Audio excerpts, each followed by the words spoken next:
السلام عليكم. حلقة جديدة مع محمد شعبان، حلقة كروية فنية زي ما وعدتكم. هنعمل ملف كامل على المنتخبات الأربعة المشاركة في كأس العالم، المنتخبات العربية اللي تهمنا: قطر، السعودية، تونس، المغرب.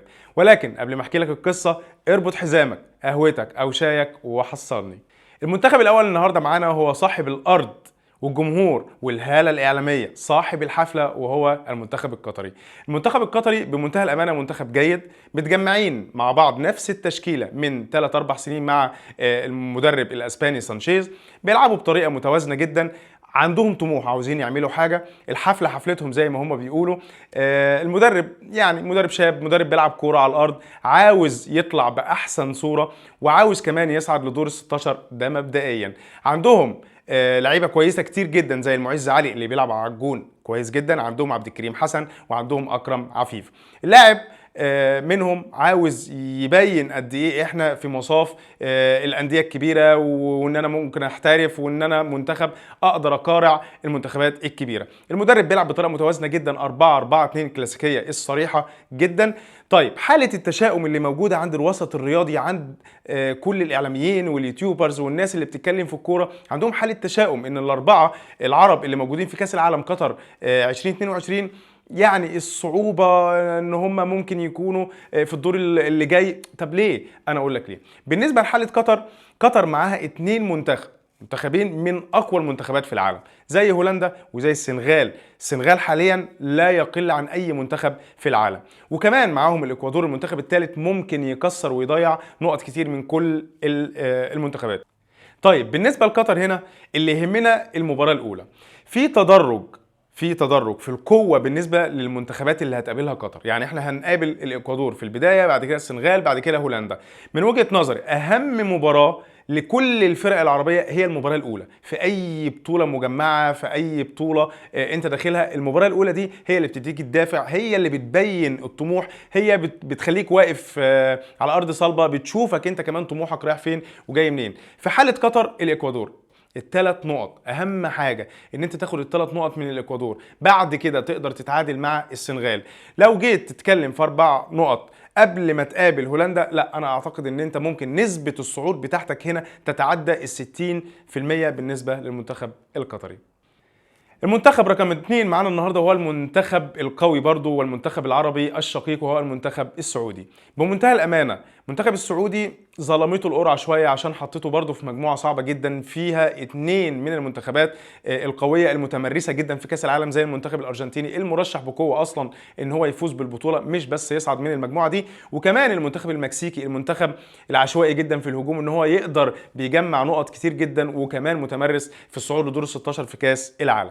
طيب، بالنسبه للمنتخب السعودي، المنتخب السعودي منتخب جيد جدا، عامل تصفيات ولا اروع. عندهم مجموعه من اللعيبه بيستغلها افضل استغلال المدرب الفرنسي هيرفي رينارد. عاوز اقول لك ان هو مدرب صايع كوره زي ما بيقولوا. عنده سلمان الفرج لعيب هايل، عنده البريك، عنده الشهري، عنده الدوسري، عنده الشهراني. لا، مجموعه لعيبه برضو تخليك انت كمدرب يعني واقف على رجلك ومرتاح. ولكن الصعوبه هنا ان هو هيصطدم في المباراه الاولى مع الارجنتين وميسي ورفاق ميسي، وطبعا الهاله الاعلاميه اللي معموله على الارجنتين.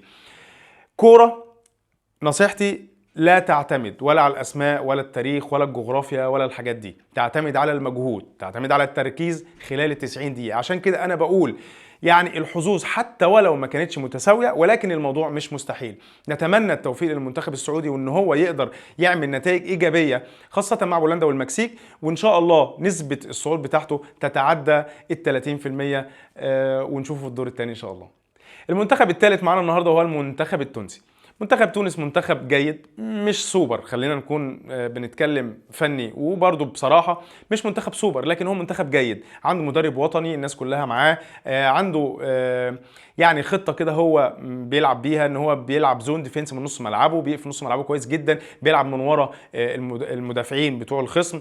عنده نقطتين: نقطة فنية، عنده ان هو الهجوم بتاعه كويس جدا عن طريق الخزري، عن طريق سيف الدين الجزيري عن طريق المساكني، ولكن عنده مشكله كبيره جدا في خط الدفاع بتاعه، ما بيعرفوش يتعاملوا مع المنتخبات اللي هي عندها اسماء وكمان المهاجمين الكبار. نتمنى ان دي يعني يظبطوها شويه. طيب حاله التشاؤم جايه منين؟ طيب حاله التشاؤم جايه ان برضو المنتخب التونسي زيه زي المنتخب السعودي حظه سيء جدا، ان هو معاه الدنمارك ومعاه فرنسا ومعاه استراليا، وكمان المباراه الاولى هتبقى مع الدنمارك. الدنمارك فريق ذكي جدا، الدنمارك فريق قوي بيعرف يكسب المنتخبات الكبيره.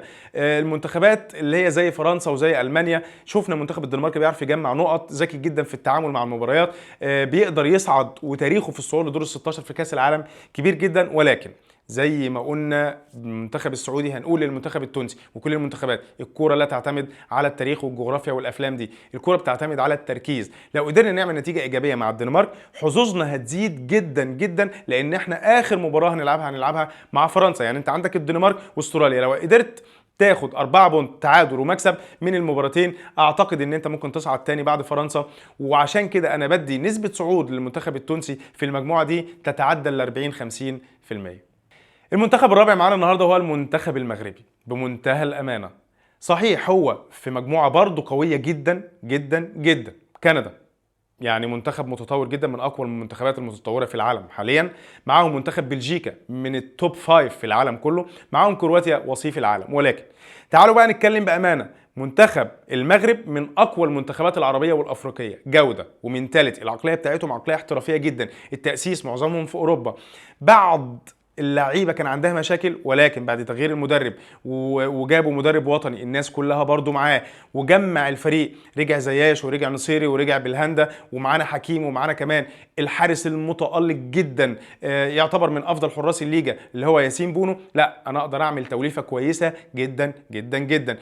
الصعوبة والتشاؤم جاي من المنتخب المغربي ان هو البداية بتاعته هتبقى مع كرواتيا، هيصطدم بوصيف العالم في المباراة الأولى، واحنا اتفقنا ان المباراة الأولى مباراة مهمة جدا. ولكن منتخب كرواتيا 2018 في روسيا مش هو منتخب 2022، عامل السن مهم جدا. انا شايف ان المنتخب المغربي لو قدر يطلع بنتيجة ايجابية هينطلق، هيقدر يدخل على المنتخب البلجيكي وبرضه هيعمل نتيجة ايجابية، وفي الاخر نقدر نكسب كندا ان شاء الله. يعني انا متوقع من وجهة نظري، لو هتسألني من الأربعة لو هتختار منتخب واحد ترشحه للصعود لدور ال 16 بالمعطيات بعيد عن العاطفة والحب والكره، أنا أختار المنتخب المغربي. عشان كده أنا هديله من 60 ل 70% نسبة صعود لدور ال 16. حلقتنا النهاردة خلصت وكلامنا انتهى، ولكن على اتفاقنا كلام في الكورة وخاصة كأس العالم ما بينتهيش، بل بالعكس ده هيبتدي من بكرة، عشان المعارك الكروية والمعركة بتاعة البداية بين قطر والإكوادور، بداية كأس العالم البطولة الأقوى في العالم هتبتدي بكرة. بعد كده هنتكلم فني، هنتكلم بين السطور، هشرح لك ازاي الفريق ده كسب والفريق ده ازاي خسر، تدخلات المدرب كان في صالح الفريق ولا لا، هقول لك أبرز اللعيبة، هقول لك أحداث أنت نفسك ممكن ما تشوفهاش قدام التلفزيون. بس عشان تشوفني تاني أنا محمد شعبان، انزل اعمل اشتراك في القناة واعمل لايك وشير، وسلام عليكم.